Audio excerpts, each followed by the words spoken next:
Disclaimer. We are two regular guys who love to talk Bone Thugs and Harmony. We do not represent Bone Thugs or any Bone affiliate. We are also not Bone Thugs experts. The views and information you hear in this podcast may be based on personal opinion. Please feel free to leave corrections and clarifying information in the comments. And enjoy.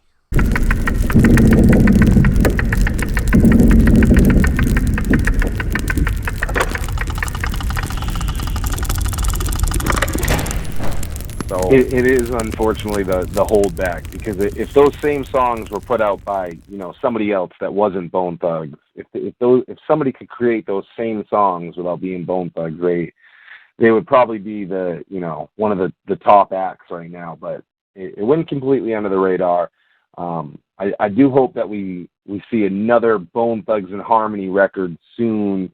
Hopefully Busy Bones involved as well. Hopefully we have Romeo involved. I also think that is a big thing that fans are often upset about, is that you don't see, we all want to hear that original sound. You hear fans say all the time, do some fucking songs like Eternal, which, hey, these guys aren't in their 20s anymore. I don't expect them to fucking do that. But they can, but you can't even start to be there without you guys, Unique, and I have to tell you, it's DJ Unique. Before we can talk about me, or before we can talk about Bobby Jones or anybody, we have to talk about DJ Unique, because DJ Unique created the Bone Thugs and Harmony sound with Bone Thugs and Harmony. So if they're going to do a Bone Thugs, like say for instance, I was the head of the label and I was financing the next Bone Thugs and Harmony record, which I could probably do if I wanted to. Not so, might not want to, but I would hire Unique first, and I'd sit down with him and say, hey man, let's put together a record, an old school Bone Thugs and Harmony DJ Unique record. I'll come in and play on it just like I'll do anything you want, but I need it to be DJ Unique. Without that, forget it. Because Bone Thugs and Harmony individually, they are fantastic. They are great. Crazy Bone is a good producer in his own right. So am I. So is Lazy. So is Busy. So is Flesh. So is Wish. But there's one guy that I think holds it all together, and that's DJ Unique. And listen, we interviewed him for our movie, and he's a fantastic guy. Just always has been a great guy. I mean, great. Early on, 90s, they said there was beef between Unique and I, because I was kind of the producer for all the Mo Thugs, and he was the producer for Bone Thugs, and it's like we got in each other's way. Never. I have nothing but so much respect for that guy. If he called me right now and said, Rome, come down to Compton and come to my studio and play on something, I don't care what time it is. I'll grab my guitar case, a keyboard, a fucking bongo, like I said, a violin, and hey man, I'm on my way. I'll be there. And that's what it is. If I call Unique and I say, hey man, can you lay down some beats and put down this new record or whatever, he would do it. And that's the same with Bobby Jones, and that's the same with Archie. All the producers that are around this whole thing, we all love each other, man, because we're all part of something. And I have to say that the producers that came after Unique, myself, Bobby, Archie, I mean, there's a lot of them. I'm not naming all of them because I can't think of all. I can't think of everybody. But you got to remember, they came after Unique. So he kind of is, the head honcho when it comes to producing Bone Thugs and Harmony. Without that sound, which is sort of an eerie, because he's always had those low keyboards, those, man, it's hard to describe, but he's always had that sinister sound. The sinister sound that Bone has. Yeah, absolutely. That didn't come from Bone. That came from Unique. Okay, so you got to remember, the person that's touching the keyboards and the person that's touching the samples and the drum sounds and the different instruments, they make the sound that the group then puts their vocals on. So if you listen to DJ Unique's sounds and songs, that is a part of carving out the Bone Thugs and Harmony sound. Now, Bone Thugs, they have their own sound when it comes to their vocals. Like I said, They made a non-believer, which is me. I didn't want nothing to do with rap. They made me into a believer, and I love it because of them. Now, I don't love all rap. There's garbage out there, but I love good rap, and it's because of Crazy Bone and Busy Bone and Lazy Bone and Flesh and Bone and Wishbone. Those guys made me a believer. But if I'm going to do a Bone Thugs and Harmony record for the fans, or a record that I think will sell big, the first phone call I'm going to make as a record company executive or musician or whatever will be to DJ Unique. Okay, let's sit down and map this out. That's what I would do. And that is giving it up. That's taking it away from me. But I'm that guy. I've always been that guy. If I can't make it the best it can be, let me call the guy who can. So I call Unique first. Yeah, he's going to call me to play instruments and to do this and that. And he's going to call me. But I'm going to call him first. How did you feel about the World's Enemy Unified album then? Because there was a lot of DJ Unique on there. First record that they had with, some Flesh Got Out. A lot of DJ Unique on there, but it's considerably different than Bone albums. It's almost like there's a lot of R&B. It's almost like if Unique was to do a New Waves album. It's almost New Waves, but Unique style. Because it's definitely not eternal. That's pretty good. I mean, for you, because that shows me what kind of ear you have. You described it perfectly. That's exactly what it is. A lot of it has to do with the R&B influence that Crazy Bone has, because it's no big revelation that Crazy Bone's biggest influence is not from rap; it's from R&B. Yeah. And so, if you were to have Crazy Bone produce a record, that's what it might sound like. Because at one particular juncture, Crazy Bone is kind of the boss in the studio. And let's just say that if Crazy Bone says, hey, Unique, this is what I want it to sound like. And when that happens, you're going to come out with an R&B sounding record. Lock DJ Unique up and have him do 15 tracks like he thought they should be done. Lock him up. Don't even let those dudes around him. Lock him up. And then call the 5 Bone members and say, all right, show up at the studio. Here's your money, but this is how much we got. We about to make a record. Then it might sound like a East 1999 record. Does the change come from literally them gaining a lot of creative control that maybe they didn't have at the beginning? It seems like during the first 2 records, it was like, yo, these are y'all beats. This is your studio time. Go make some fucking songs. Whereas, obviously later on, it was like, we're going to do the fucking songs the way we want to do the fucking songs. Yep. Well, you answered it. Creative control. Bone Thugs and Harmony creative control is Mo Thugs. Right? Because there was no Unique on Mo Thugs. And, I asked him to do some stuff, and he did a couple things here and there, but, Mo Thug is me, and my boss was Crazy Bone and Lazy Bone. So that is their sort of creative control. Mo Thug, those Mo Thug 1 and 2, and all those first Mo Thugs records, except Graveyard Shift. Graveyard Shift is pretty much me and T-Rock. The Bone members, they, Crazy, I think, only got on 2 or 3 songs. Lazy got on 2 or 3 maybe, but they did what I kind of asked them to do because it was we were doing a different thing. But so creatively, Bone Thugs and Harmony, their creative thing, well, Lazy and Crazy, more Lazy, is Mo Thug. That was his, it's his baby, and he let us do, as producers, what I did, what Archie did, what Bobby did. He let us do what we did, and so creative control has a lot to do with it. Because those first few records with Eazy-E, like when they got the first few, and DJ Unique was being paid by Ruthless. Yeah, DJ Unique did those songs, and show up at this time and do your parts. DJ Unique talks about that in our interview, in our movie. Now, I don't know if that part is in this movie, this portion of the movie, but it will be in one portion of the movie because, like I said, this portion is just too nice for me. It's just all good stuff. You know what I'm saying? This shit ain't always good. The bad part, what? Flesh went to jail? That ain't so, that's not bad. Let's talk about the whole group, like, breaking away.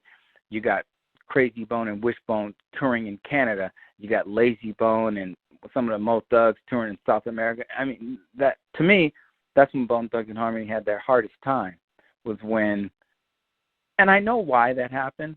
I don't think I should really talk about why that happened, because when you have 2 or 3 different managers going in 2 or 3 different, let's say 3 or 4 different directions, what are you going to have?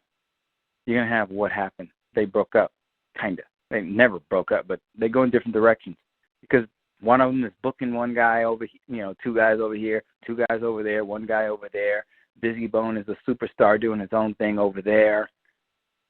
That was the demise of Bone Thugs and Harmony during the years that you're referring to. Yeah, it definitely seemed like as you start to know, Bone, the camps around them, the guys and the teams that make them up, you realize that there's so many voices and so many people, around them in their ears. Because when it started out, it kind of seemed like, hey, we all kind of answer to the same people, we all work with the same people, but as they grew as artists, you get your individual publicist, you get your individual manager, you get an individual agent, and then you have an individual that can tell you, hey, just because they're doing this, we can do this over here. It really seemed like the solo records were like the beginning of that. Were the solo records like something that they'd always talked about and planned, or was that just like something out of nowhere? From day one, no. They, as soon as we started doing Mo Thug records, and so at 95, I started working with them. They were talking about all doing solo records. I mean, they had the game plan really, really nicely laid out, and that's lazy and crazy. They had it laid out pretty good. So that was always the idea, because they were all talented, yeah. So they had it laid out. They were all going to do Mo Thug, and then they were all going to do solo records. Yeah, they all laid it out. But what happens when you're, 16, 17, 18, 19, 20 years old? 10 years later, you're 30, 35. So things change. Not necessarily because you want them to change, but they change. Things change. So by the time Crazy did Thug Mentality in 1999, they were all going in different directions. And like I said, everybody had separate managers. Now early on, I wanna reflect on this. Early on, when we first started doing the Mo Thug 1, 2 and all that kind of stuff, right after they had done their first 2 records, they all listened to the same people, and that was themselves. And Unique chimed in a lot. But they didn't have 5 managers. Steve Lobel wasn't even their manager at that point. Steve Lobel was kind of new, too. You got to remember, Steve Lobel came from the record company, Relativity. So he wasn't really their manager. He wasn't really their manager until, a few years. I mean, because they all have separate managers. You know what I mean? And one day, Crazy and Witch is fucking with Steve Lobel, and one day Lazy's with him, and then Lazy's with somebody else, and then, Flesh has Tony B, I think is his name, and Busy's got his own people. So if those people, the management, if they're not on the same page, there's problems. That can break the group up. And that, I feel like, is what happened after Thug Mentality 1999. After Art of War and Thug Mentality, they all went in separate directions. The Art of War was the last huge tour that we were all on together, I believe. The 7 buses. Then Crazy did his own thing. Busy Bone did his solo. Crazy Bone, of course, did his solo, and then we know Lazy Bone did his. But Busy Bone's solo didn't really do big. It did okay. But Crazy Bone's solo did bigger than any Bone Thugs record. So that was the first nail in the coffin, I think. Do you think there was pressure for Lazy Bone at that point to put out a solo, the L Burner solo? Nope. You know why? Because Lazy Bone is always comfortable in his own skin. You know why? Because he is the daddy of the Mo Thugs. And whenever they had success, it was always a pat on Lazy Bone's back. So Lazy never has any pressure to do anything. He's kind of the boss, to be honest with you. I mean, you know, let's talk about those years that we're talking about, the 2000s, after, or even the early 1999s when Crazy did Thug Mentality and all that. There was a little power struggle going on between Busy, Crazy, and Lazy. You know, because the Mo Thug, after the Graveyard Shift, that was pretty much it for Mo Thug. I mean, the office in Cleveland closed down, the Mo Thug Records office, and there was even a struggle between, I think, Crazy and Lazy during the Mo Thug, the office in Cleveland. I think they were trying to figure out who was actually the boss. They both had, you know, I think they were both the boss, but, you know, they couldn't figure out who was the sort of the boss. And I think in those type of situations, there's good to only be one. So after the Mo Thug office closed down and Crazy Bone did that Thug Mentality record, yeah, it was kind of a wrap because they all went in different directions. They all had different managers. They all had different things going on, even different booking agents, I think. Because how does Crazy Bone and Wish get up in Canada and North America, and Lazy Bone and this guy's in South America, and then that guy, and Wish was in jail. I'm sorry, Flesh was in jail. Wish was out with Crazy Bone. Lazy Bone will go out anytime, and he can't go out anytime because you know why? Because he has a handful of Mo Thug dudes that will meet him anywhere in the United States or anywhere in the world and get on stage with him. So Lazy never has a problem.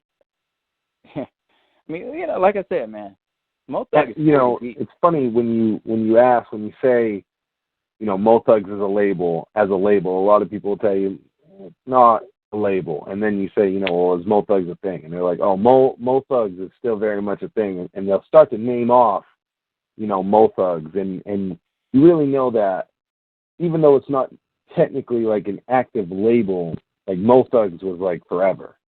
Again, when we said once you're in, you're in. Well, you know, it was a label, right? Because Relativity gave an advance. Relativity was paying for all the Mo Thug records. So, yeah, it was a label, and we had an office in Cleveland, the Mo Thug Records office. So, yeah, it was a record label. Is it now? No, because in the, you know, 1999s, when Crazy Bone started doing that big record that we did, that was the end of Mo Thug. But do people still know Mo Thug? No doubt, because we made such a splash on the scene that we were supposed to be bigger than Death Row or No Limit or Bad Boy. We're supposed to be bigger than all of them because we had more talent. Who did Bad Boy have? Mace? Mace started rapping, I feel like I need to fall asleep. It's like, wake the fuck up. I mean, you know, so, I mean, of course, Puffy, you know, he had some great records because he had Biggie, and he's a really good producer himself. Not so much as a hands-on producer, but he can actually sit back and look at something and go, almost like Fat Joe. Fat Joe can pull a record out of his ass. He can listen to 20 songs and tell you which one is going to hit. Fat Joe is that guy. So is Puffy. So Puffy, you know, Steve Lobel, I think it was 1997 or 8.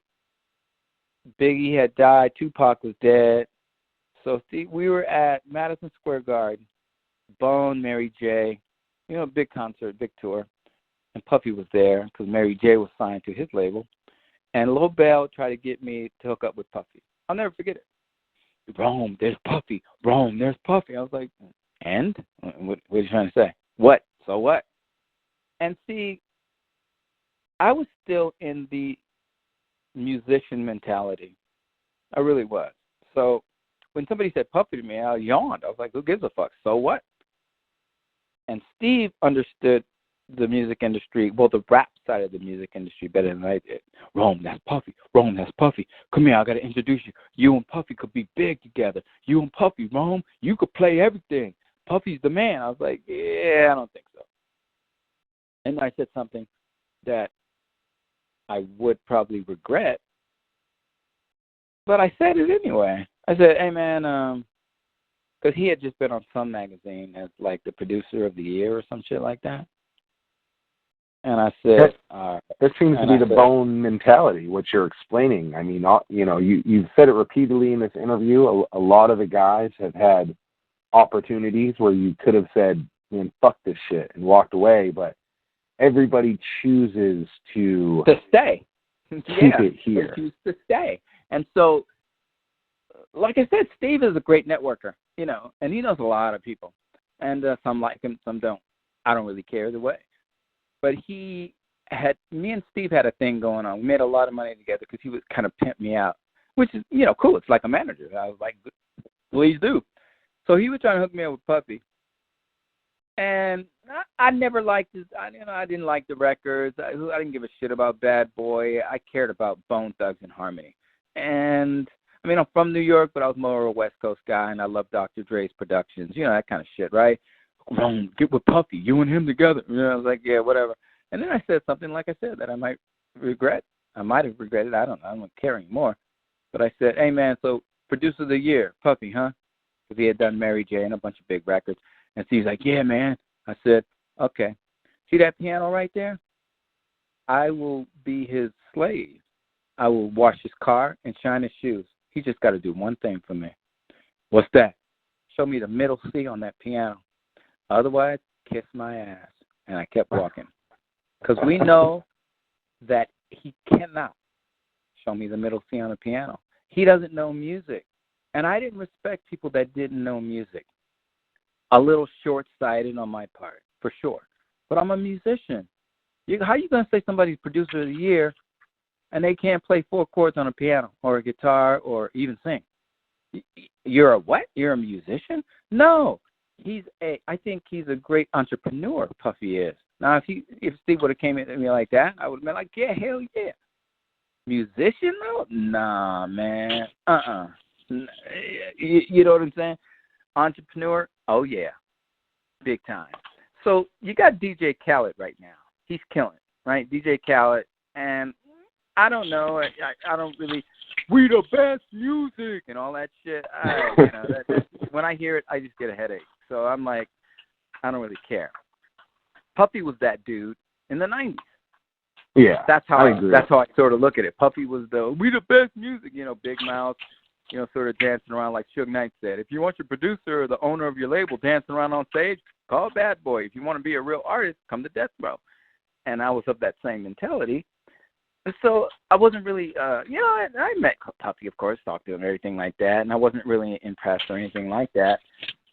Now, years later, a engineer, good friend of mine, Peter McCabe, I was at Studio 56, and he was at the record plant right around the corner on Santa Monica Boulevard in Hollywood. He says, Rome, come around the corner, man. You have to play something for me. I was like, dude, I'm in a session with Bone, and Mariah's here. Kiss my ass, I can't go. He's like, come on, bring your guitar. Bring your guitar. It'll take 5 minutes. And I love Peter McCabe, great engineer, just a great guy all the way around. I mean, one of my favorite dudes, right?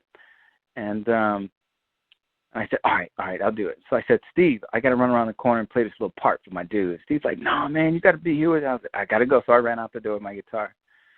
And so I walked in the studio at the record plant, and this is quite a story.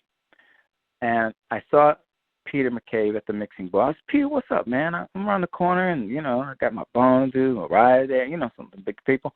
And he said, I just need to get you to play this one lick on this song. I was like, what song? And it was Led Zeppelin. Jananach, Jananach, Jananach. Oh, yeah. It was that song. He said, you could play it like one time through. I was like, nigga, I've been playing it since I was, 10. So yeah, I could play it, of course. And I was like, Peter, you play it, because Peter plays guitar too. He said, but not like you, whatever. And I said, sure, I'll play it. And he said, just play it 4 times and I'll loop it, and then you could go back. I was like, oh shit, all right. And so it was a big studio. Well, first of all, when I walked in, the record plant was a bunch of brothers in the back shooting pool, right? And I don't care. I'm going to do it. And so I walk in Studio A, Peter McCabe. The Studio A is the big studio, the expensive one. And so there was someone else sitting towards the back of the studio. I said, who's that? And he said, oh, man, don't worry about that. Just play this lick for me. I was like, all right. The song is Kashmir. I couldn't think of the name. It's Kashmir, right? I've been playing it since I was 10. And I was like, all right. I'll play, 4 licks, and you could just loop it, keep it moving. It's like, yeah, man, that's it. I was like, all right, I'll do it for you, man, and then I got to go. And I said, who's that in the back of the, and I'm whispering it. I said, Peter, who's that in the fucking back of the studio? I don't feel comfortable. Who's that in the back of the, because I had a war going on with kind of bad boy kind of people, right? After I made that statement at Madison Square Garden, it got around. I don't know, Steve said something, somebody said something. It got around. Zero respect, right? Show me the middle seat. Well, fuck you. So I was like, who's in the back? You know, so he wouldn't tell me. He just said, come on, play it. So I said, okay. You know, so I kind of walked towards the back of Studio A, and you know who was back there sitting in a chair? The guitar player from Led Zeppelin, Jimmy Page. Wow. Holy and shit. I'm like, dude, you want me to play fucking Kashmir? That dude wrote it. He's back there. And he's like, yeah, but, you know, he doesn't feel well or whatever the story was. Can you just play the lick? Because I have to mix it tonight and turn it in. I was like, what's it for? And he said, just play come on, Rome, play the part. Just play it. And I was like, dude, that's Jimmy Page. One of my, you know, and I had met all my guitar heroes, but I had not met him. And I'm a big, huge Led Zeppelin fan, right? That must have been amazing for you to oh, dude, it got to better get that than that starstruck feeling, because I'm sure it'd been a long time for you that you felt that feeling, because you'd become so used to just this being your life. I did, but this was Led Zeppelin. You know what I'm saying? This is Jimmy Page, one of my guitar heroes, and I hadn't met them all. Jeff Beck, I've met them all. Eric Clapton, I had not met him. And so I was like, nah, Peter, I ain't doing it. He said, come on, bro. And I was just fucking around. I'm not doing it. He's like, what do you do? I said, I'm going to take this little camera, because I always carried around sort of one of those little Kodak Instamat, those little yellow ones. And I'm going to say, I'm going to take this, and you're going to take a picture of me leaning up against this motherfucker, and I'm going to act like we're together. And he was like, I don't know, he wasn't feeling well. We can say drunk. We can say whatever you want. I don't know. He was maybe on something. I don't know. I'm just telling you this. I said, Peter, this is what we're going to do. I'm going to lean up against this motherfucker like we together with my guitar and his, and you go take the picture, or else I'm not playing the fucking bit. Peter, I mean, it's a funny story. So he's like, okay, hurry up, though. Lean, go, don't touch him, though. And I was like, man, I'm going to act like I'm with this motherfucker. So I got to lean towards him. I got my guitar, and he's like, and he's not like, he's kind of slouched over, maybe like he was asleep or something. I don't know. And Peter took the picture. I said, okay, give me the camera. Oh, no, I'll develop it. Give me the entire camera. Give me the whole fucking, he said, but I have other pictures on here. Well, fuck you. I'm going back to the studio. I'm going back around the corner. Give me the whole camera. So he did. He gave me a camera. And I said, all right, now I'll play. What you want me to play? And so I went up and I plugged in. I used to use a pod, a pod distortion box. So I plugged in and I played the little lick. Wasn't none, took less than a minute. I played Jan and I tuned my guitar to C, which is it's what's called an open C. Jimmy Page wrote that, what's called an open C. So I tuned it, played it. And that's probably where Peter had the problem trying to play it, because if you try to play Kashmir and you don't tune it right, it's going to sound not right. So I did it. I played it. It took me, a minute. And so I played it. I was like, all right, man. I said, Peter, what's this shit for anyway? He says, man, it's just for some soundtrack. I don't really know what it's for. They don't tell me. They just pay me. I was like, shit, all right. And I was like, all right. But I wasn't asking for a dime, because that's my dude and whatever. I walked out of Studio A. And, it's a lot of smoke towards the back, towards the pool table. Some nigga read, boom. I was like, shit. Because I didn't have no Mo Thug bodyguards or no Bone. And this was during the time where there was East Coast, West Coast shit. And, I don't know who's doing this. So, wrong. Is that wrong? And I was like, fuck. And I have nobody with me. I was like, God damn. And I'm like, and I had my favorite guitar with me. You see a lot of pictures with me with a blue guitar with me. It's a Paul Reed Smith. Carlos Santana gave me that guitar. He signed the back of it, and he gave it to me. Because I was up in, I don't know, near San Francisco, outside of San Francisco. A friend of mine said Santana was going to be playing. I went and I played at the club, and, we tore it up. Motherfucker gave me he's tiny, right? So that's one of my favorite guitars. And so I'm like, and so there's a whole gang of dudes walking towards me. And like I said, I usually roll around with my Mo. And there was none with me, because I was just, and wrong. I was like, shit. And I knew they were bad boy, because I recognized a few of them. I was like, damn. So I'm thinking to myself, just don't break my fucking guitar, because, go ahead and, hit me, whatever you're going to do. Ain't the first time I get beat up, won't be the last. So just don't break this guitar. But, niggas don't give a fuck who gave you that. They're going to break it. Yeah, if you're going to get ass with you get ass with them. So that crowd of guys moved up close to me. And I was like, yeah, what's up? Yeah, man, I just had to throw that down. Shit, I got to go back to 56. I got, Bone. I'm with Bone around the corner, 56. I wanted to let them know that I had Bone niggas with me around the corner, and if they fuck with me, it's going to be bad, because Bone coming back around. This is L.A. Bad Boys in New York. L.A., Bone kind of ran L.A. in the West Coast at that particular, in the 90s, right? And so I was like, yeah, Bone, thugs, we around the corner, right? I was being loud with it. And so niggas was talking shit. Oh, yeah, you was talking that shit about Puffy and the motherfucking middle C, nigga. All that kind of shit, right? And I was like, nah, man, I don't know what you're talking about. And so one dude reached out and handed a piece of paper. And I took it, and it was a check for $10,000. I shouldn't say how much it was. It was a check for some money. And I was like, what's this for? He said, yeah, you just played on my soundtrack, nigga. Now get your fucking, talk shit. Get your ass out of here. Call me all sorts of names, everything like that.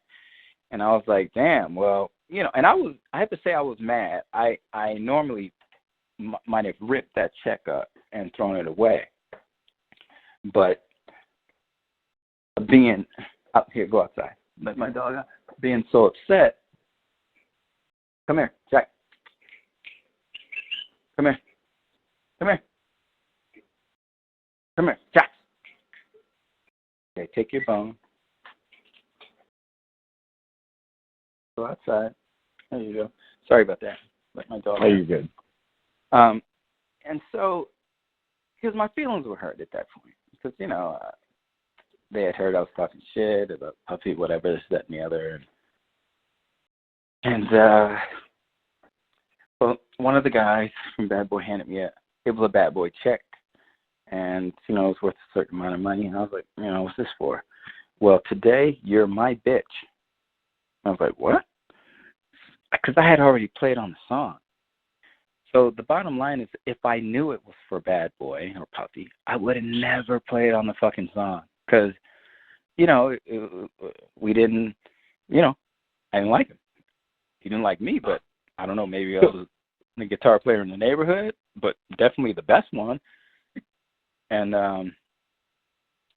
So I don't think we've actually said it, but I mean, I assume this is the song that Puffy did called "Come With Me." It ended up on the Godzilla soundtrack. Yeah, that's. I have the plaque. I am looking at the plaque right now. So yes, wow. That is the song. So this is the story around that. Now, I didn't know at the time. I didn't know nothing. But what I did by accepting that check, I relinquished all my rights to royalties. Now, if I'm a good businessman. I never sold my publishing. I would have never taken a nickel. For one, it said Bad Boy on it, so I was mad about it. But I didn't know it was for a sound. I didn't know what it was for. So, they kind of said some nasty things to me. I walked out. I left Studio 50. The record plant. I walked back around the corner because the 56 is right around the corner from record plant. So I walk around the corner, and I'm kind of mad. And Steve's like, man, what you so helping him? Man, my dude Peter, and he knew Peter McCabe, one of my engineers. Man, he tricked me and shit, man. He got me to play on this fucking soundtrack. And he's like, what's it for? I said, I don't know, because I didn't know. And I said, look, and I got this. And Steve saw that check, and he's like, nigga, you was only gone for 3-4 minutes. I was like, whatever, man. It's just not worth it. I'm mad. And Steve said something that was very important. He said, well, shit, give me the check then. I'll cash it. And I was like, well, I guess you're right. Maybe I should go ahead. But by cashing that check, by taking that check and cashing it, it relinquished all rights. Just kind of like what same thing works for Prince. If you are being paid from him weekly or whatever you're getting paid, and you play a cool-ass lick on whatever song, he owns that shit. Same thing with a record company. If you playing, like I played that little lick right there, and it took, no time to do it because I've been playing it since I was 10. I don't own it at that point. If I didn't take a nickel for it, I could go back and get a lawyer and claim it. But the fact that I took money for it, I don't own it anymore. I don't ever gave me the check, which was Bad Boy. Yeah, I'm pretty familiar with that type of process. I've booked a few artists on features, and it's basically the same thing. I give them an upfront amount of money, and it's the only money you get. And usually they don't care because they're like, it's probably not going to be a fucking hit. Like, this is the most money that'll be made off this song. But it's the same situation. If one of these guys do one of those features for somebody, and for some reason that song is fucking huge, then they took their flat. I would say the only difference is usually these guys still, retain all their publishing for a feature and shit like that. Mm-hmm. But on this one, I signed it all the way, and that song ended up being huge. Huge, massive fucking song. And so on that recording that we hear, that fucking on that Come With Me, that's Romeo. That's so me. many people That's think me on a of lot Jimmy of songs Page. that you hear from back then. To be honest with you, I was kind of the only guitar player playing on shit through the 90s because they still considered me a black dude because I was with Bone. Even though I'm light-skinned and my dad's Italian, I'm considered black. So a lot of the rappers, they weren't having those white boy rockers playing on shit. They was calling the nigga that they knew, which was me. And thanks to Steve Lobel, he was booking me on a lot of stuff. Fat Joe and everybody got to know me. All the Wu-Tang got to know me from Fat Joe. So, yeah, I played on so much stuff that I couldn't even tell. Steve could probably tell you better than me because he was kind of collecting the checks for me. We had a little thing going on. But, yeah, if somebody pays you for your work, then they own that piece that you did. And had I known it was for somebody I didn't like very much, I'd have never done it. That's why they did it so slick. Smart. It was really smart. It was a smart thing to do. Otherwise, I wouldn't have done it.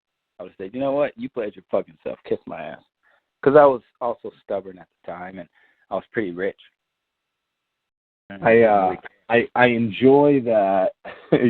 You sound like a guy that's seasoned enough that, well, you don't like the move. And in retrospect, this many years later, it sounds like you can really appreciate the move and how smart it was.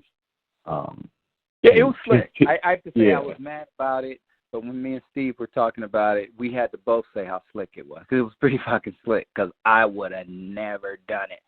But I'm sure Peter, being the engineer, Puffy probably said, who's around here that you could call? Because the engineer's usually white, and it's a rock song. And the dude that was there to play on it, because he wrote it, he was probably in no condition to play on it. I can't say, what he was doing there. I would never say anything about anybody like that. But Peter got me to play on it, that lick. And the dude that was there, maybe he was, I don't know, he was sleeping. They needed to hurry up and do a mix. They needed to turn it in. And I don't know. And I'd never say even if I did know. But, yes, I played on that.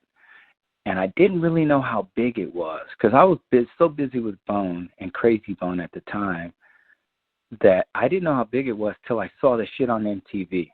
And then I got even madder. Because in the video, it's Led Zeppelin. Yeah, even the single says featuring Jimmy Page. Dude, I was telling my girlfriend, I was like, I played on that. Remember, I was so mad about that. She said, yeah, I remember that. And I said, look, I still have the check stuff from where they paid me to play. And they said, well, how come they didn't get you to be in a video? I said, because it's for Puffy. It's for bad. I was so mad. Dude, that would have propelled me to a different stratosphere if I was in that video playing that lick. You know what I'm saying? I was so mad. Yeah, that's incredible. I mean, that's, it's so incredible because I bring guys on, this to obviously talk about Bone, but almost every time I find out something that's game altering that has nothing to do with Bone. I mean, that's game altering to hear that it's not fucking Jimmy Page playing on that record, that it's Romeo Antonio. Well, let me get that straight. Jimmy Page wrote it. If it wasn't for Jimmy Page, of course. It wouldn't be there to play on. So let's just say that because Jimmy Page, one of my idols, and I just wanted a picture with him. So, but yeah. I mean, that's just one. I have so many stories like that, man, that it's sickening. That, not sickening in a bad way. I mean, listen, I made plenty of money and I've done really, really well. So it's not sickening like that. But I don't know. Just imagine if that was me in that video. Is it hard sometimes to be I guess the uncredited success. Yeah, I mean, you're such a big deal and on so many records, and you're on records that I don't even think people know. Like Thug Devotion, just going back to Bone. I don't think a lot of people attribute the fact that you're on that record. And that makes me mad for that. I mean, Wikipedia says that that's me playing all the instruments, but it makes something like Thug Devotion where I'm playing everything. I mean everything, the bass, the guitar, the drum, everything, and that bugs me. That I think the Mo Thug people know it, but the general population doesn't know it. So, in fact, when they were shooting that video, Thug Devotion video in Cleveland, I happened to be busy working on another session, so I wasn't able to go and be in that video.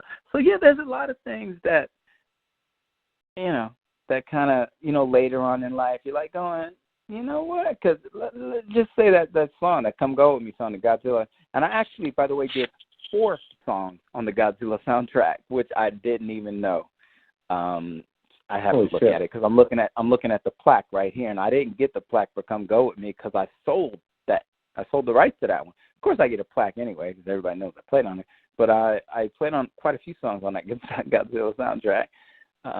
What's some of the other songs? Anyway, but yeah, it bothers me a little bit, but it's sort of, you always keep that in the back of your mind and be like, yeah, I did that shit. But the fact that nobody else knows I did, like Thug Devotion, the song, I was listening to it recently because Lazy Bone just put out, Mo Thug's Greatest Hits or something, and it's on it, of course. So I was listening to it, and I was talking to Rob, Lazy Bone's Rob, and I said, Rob, every song on this Mo Thug's Best Hits, I did them all. And he said, yeah, I know. I told Lazy which songs to put on that record, and I know they're all your songs. And I was like, yeah, but I feel like shit, because my name's on some of them, but not all of them. And that kind of bothers me a little bit. But a lot of things that bother me, because everybody knows me with Mo Thug, right? That's not the hard thing to figure out. But Crazy Bone, a lot of the records today produced by Crazy Bone is Romeo Antonio. A lot of people know that too, especially on his 1999 Thug Mentality record, and there's a lot of them. A lot of the hits.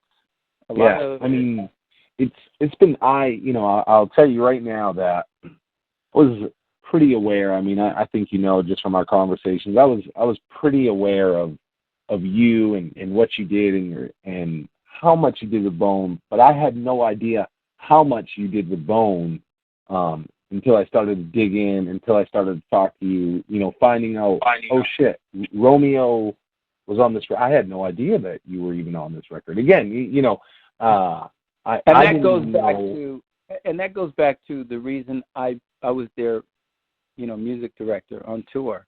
The guys at Relativity and at Sony and Steve Lobel and all those guys on all those tours that they did, they needed somebody who could get their sound, play that shit. And I feel good that they couldn't find anybody else, so they had to pay whatever amount I asked for. Because sure, go ahead and find some people. For what one guy does, you're going to have to hire 5. And I told him that, and it's a fact. Even on like Thug Devotion, man, it's such a cool groove. I mean, like even the bass line on that, it is the whole thing. I don't know. I've done a lot of stuff with those guys, and I'm very proud of it. But I have to tell you, and this will be a shock to some people, with my eyes closed, sleep, I could play that shit. A lot of those songs that I produced were half sleep. Because when you're a musician, like a jazz musician, it's not hard to play. Like Crazy Bone would say, oh, you know that song, Thug Devotion? Earth, Wind, Fire? I was like, yeah, I've been playing it since I was 10. That's what I'm trying to get right here. I was like, all right, go sit over there. Let me handle this shit for you. Me and the engineer. Input 1, bam, bam, bass line, guitar line. Yeah, everything. I mean, that's just how it was, and it was quick.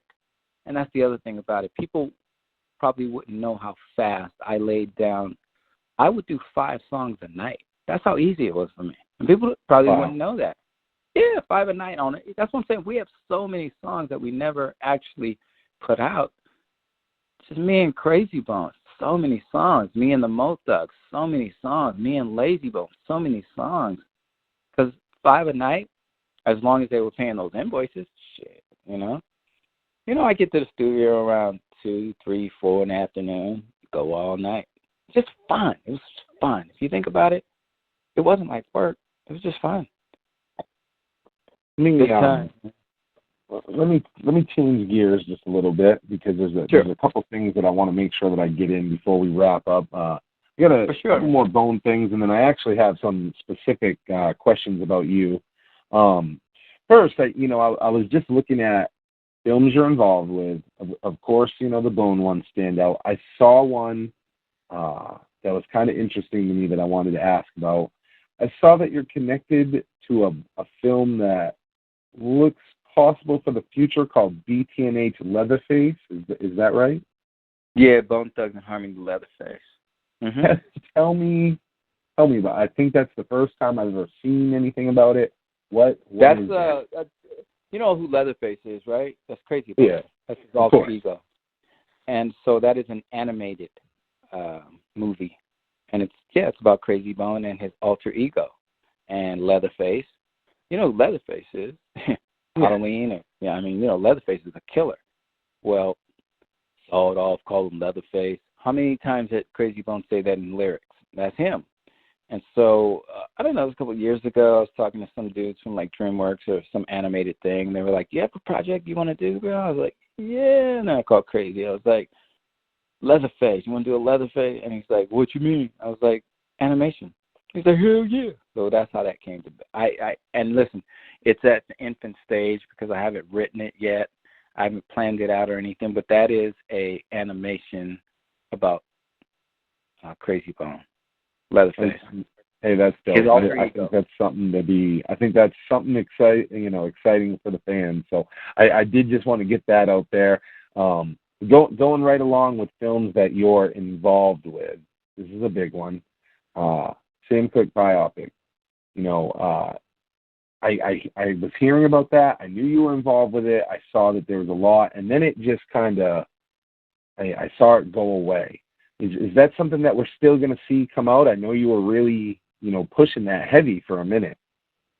Yeah, and I'll tell you what I did with it. I entered into a lawsuit with the people who trashed me on the internet or tried to, and it goes back to Sam Cooke's manager, Alan Klein, his son. He runs, Alan Klein died, 5 years ago, whatever, and his son, Jody Klein, runs the company for Alan Klein. He died. And so when they wrote in the Hollywood Reporter, also Rolling Stone did an interview. A lot of people, if you search it, you'll see. I did a lot of interviews with a lot of people because it's huge, because it's a murder mystery. Who killed, and by the way, I took it down because it was called Sam Cooke the Truth or some shit like that. But I took it, I had my agent and I see him take it down because that's not what I want. Who killed Sam Cooke? You're going to see that pop up. That's the title. Who killed Sam Cooke? And it's a murder mystery, and there are 4 suspects. Alan Klein, the manager, is only one of the suspects. So I'm not actually pointing the finger at him. So the best thing when you can do a murder mystery or a CSI type of thing is when you let the audience figure out who the killer is. So I have the 4 suspects, like one of the particular suspects, Sam Cooke, is on stage singing Another Saturday Night, and I ain't, right?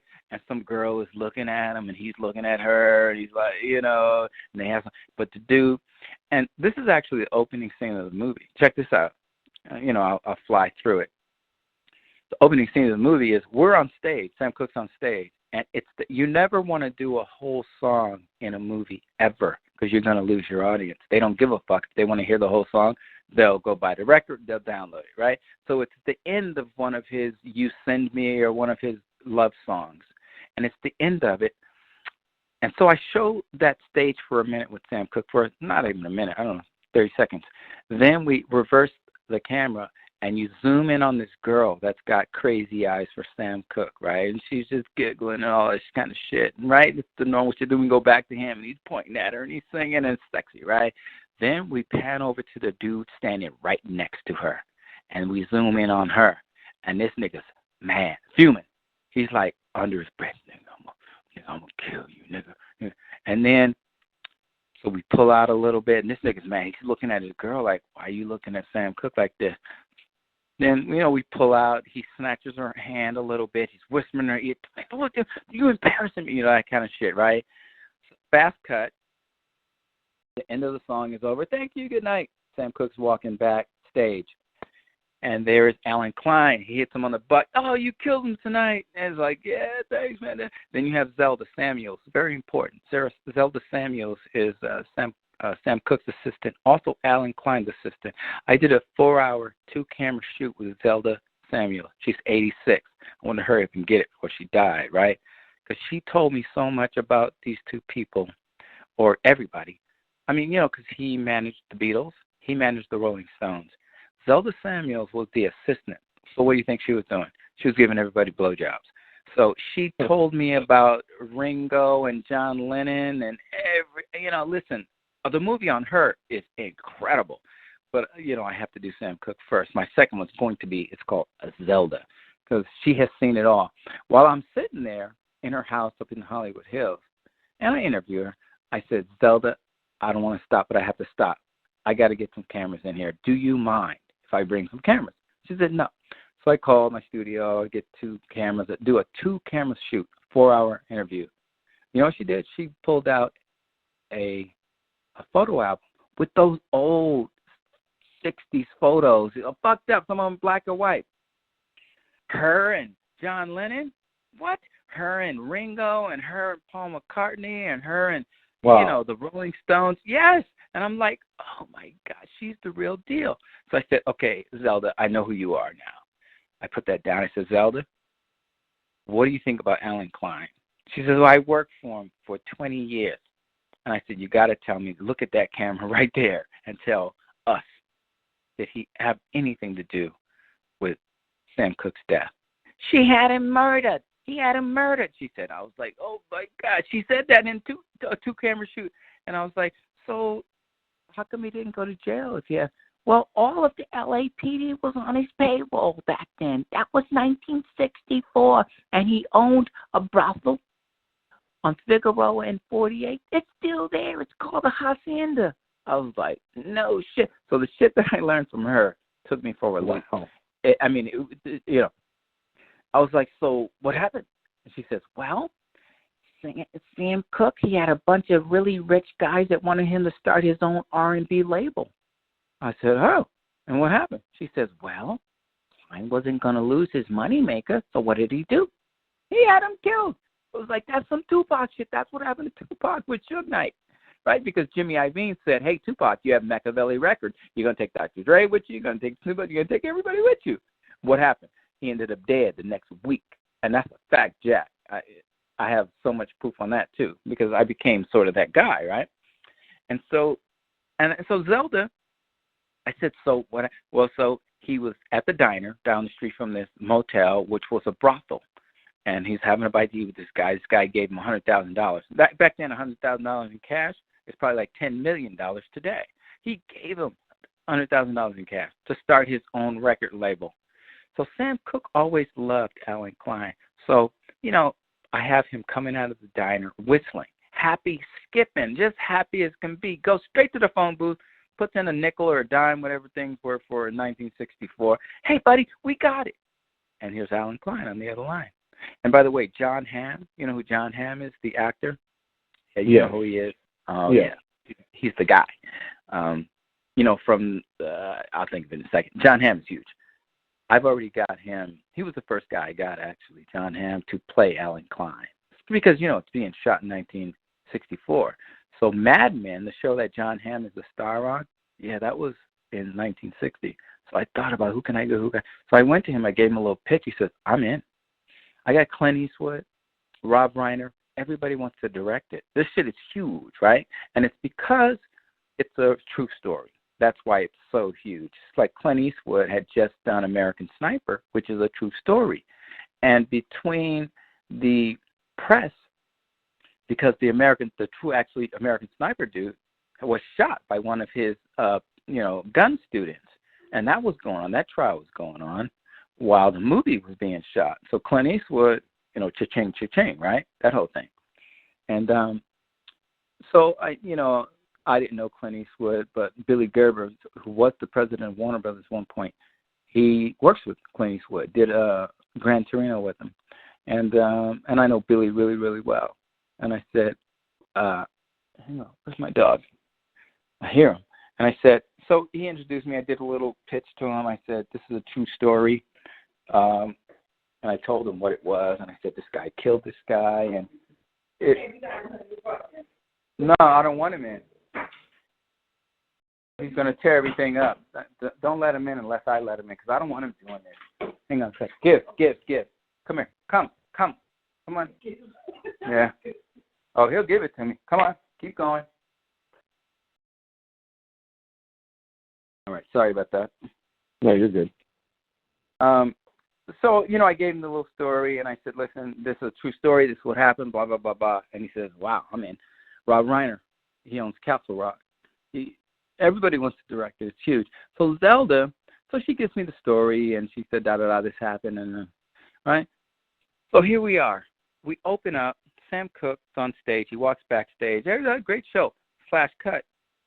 We're in that diner where the guy gives him a lot of money.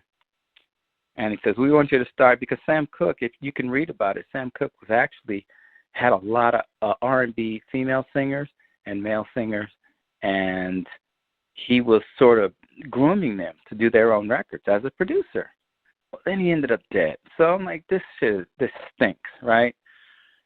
And so after Zelda told me that, my sister's district attorney, and I started, doing a little snooping around.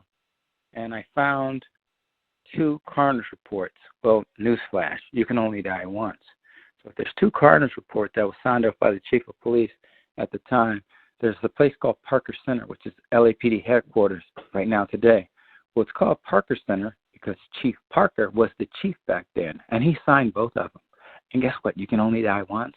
So if there's 2 coroner's reports, one of them says that he was beat to death. The other one says he was shot to death.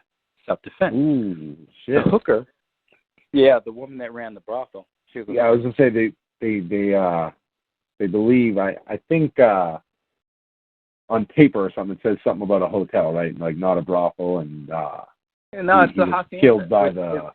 It's a hacienda. It's a hotel on 48th and Figueroa. It's still there. In fact, I went there.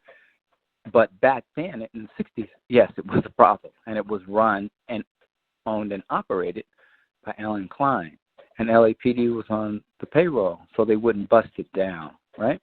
Just like a speakeasy back in the day. They had a brothel, same thing. Yeah. Well, so he calls his manager and says, I got it. I got the money. I can start my own label. We got it. Because in the whole movie, he shows nothing but love towards Alan Klein, even though there's a scene where Mick Jagger, they're in a bar, a smoke-filled bar, and Mick Jagger's complaining because Alan Klein's taking their money. It's a British accent, and I have him in the shadows so we don't have to cast for Mick Jagger. He's in the shadows. You see the smoke-filled room, because back in the 60s, everybody smoked, and they got the whiskey, and they're smoking and drinking this little jazz thing going on. Hey, we do the work, mate. We're on stage, da-da-da-da-da. And he's talking shit about his manager, right? And you know what Sam Cooke says? He says, hey, man, if it wasn't for Alan, then I'd still be in Mississippi singing in the church choir, and here I am, a superstar. So he always sort of stuck up for his manager, who then had him killed. The Beatles, the Rolling Stones, everybody hated him. I mean, Zelda told me all the stories, right? And so, so then I do a little investigation myself, 2.5 years to be exact, and I found all sorts of shit. Holy shit. Yeah. Yeah. Is there, do you have a projected, guesstimate as to when this may see the public eye, or is it still really next year? I'm still writing it, because I'm actually writing it. Like it said in the article that Mary Krell Oishi was writing it or co-writing it with me, but she was too much of a nice writer, and I needed it to be more a matter of fact. I needed it to be more black, and she's very much an Asian writer, and she was too safe. So I actually fired her. And Trey Ellis, who wrote my book, he's a professor at Columbia University, and he wrote some big, he wrote Tuskegee Airmen, the book and the movie, and he wrote The Inkwell, the book and the movie, about Martha's Vineyards and, the black kids with the Kennedys at Martha's Vineyard. They only allowed them to play in one particular part of in Martha's Vineyards with the politicians' kids because they were black. And back then they could only play in one pond. And they used to call it the Inkwell because when they get in it, they were black and they would turn it color ink, right? That's what the Inkwell is about. And so he wants to write the screenplay for me. But, I'm still, seeing who I want. So far I'm doing it myself, but I am going to have a huge writer write it and a huge director direct it. But the reason I took it down was I sued the people. What I did was I got a private investigator and said, who's talking shit about me on the internet? I've never stole a dime from anyone. And everybody that knows me knows that. I give dimes. I give people careers. I give them, I've made millions for people. And then it comes back to the girl that started talking shit on the internet, Gidget, whatever it is, and all that nastiness and all that shit. She runs a property management company. Well, guess what? Klein, that's what they own. They own property management. So I did my research, and he actually owns the stuff that she does management for. So he actually paid her to go online and some other girls to talk shit about me. Because he actually threatened me. My partner, Mike De Lorenzo, I had him on a speakerphone.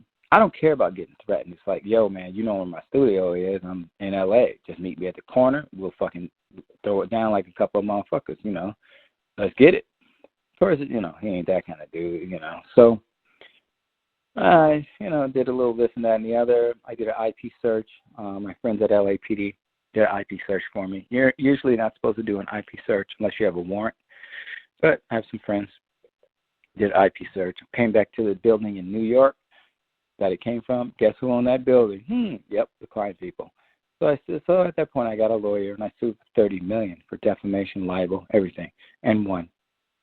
I won towards the end of last year, so it's still 3-4 months fresh, that kind of thing. So they gave him a certain amount of time to get it off the internet and all that kind of shit, or it's going to be more than $30 million. Problem is with that kind of stuff is, will I ever see the $30 million? I doubt it, because it goes into a lot trying to get it. Will they take that off the internet? They have to. Anyway, that's that story. And I'm just assuming, but I mean that pushback from the Klein family or whoever represented that shit talk. I mean, that must have held up this considerably for a minute. Yeah, well, it did, because you can't be in a lawsuit when you're trying to make a movie, because like Warner Brothers, Castle Rock, Rob Reiner's Castle Rock, Clint Eastwood is Warner. They won't go forward with a production if you're in a legal lawsuit. That's why they did it, so that I would stop my making up the movie, because he threatened me. He said, hey, if you make my father look like a killer, I'm going to ruin you. That's what he said. I was like, suck my dick, ruin this, And so he started a lawsuit. 2 years it took. So, yeah, that's why it took that amount of time, because when you're in a lawsuit, you cannot make a movie, because no movie company will put it out. So they just stop. They don't spend the money. The budget on that Sam Cooke movie is $28 million, and so you're not getting a nickel until it's settled. So I sued him, and I won. So it's settled. Now I could move forward on it. Now, during the time, that I wasn't sitting around, sitting on my thumb. I was writing. I was putting it together. I was putting my cast together, who I want to play, this, that, and the other. So I definitely put it together. But I don't just do one movie at a time. I do like 8. So I stay continuously busy. Anyway, so that's the Sam Cooke movie. It will be called something along the lines of Who Killed Sam Cooke, because it's a murder mystery. And Sam Cooke, the truth? Nah. So Boris Kitt, who's the main editor, chief editor at Hollywood Reporter, he is going to do a follow-up piece. So is the Rolling Stone magazine. They're all going to do a follow-up piece when I call them and say I'm ready. And then I'll do a follow-up piece, and I'll tell them, the truth. I'll say, hey, the reason I put it on hold for a minute is because, defamation, libel, all that kind of stuff. and wondered who it came from. And they're going to say, well, why? Well, because Alan Klein may have killed him, may have had him killed. I actually have proof and evidence that he did have him killed. I mean, 100% proof. You see, back then, they didn't have DNA. They couldn't tell what time you died. Now they can. Beyond the harmony for the fans, we celebrate. Uploading new videos every Thursday, so join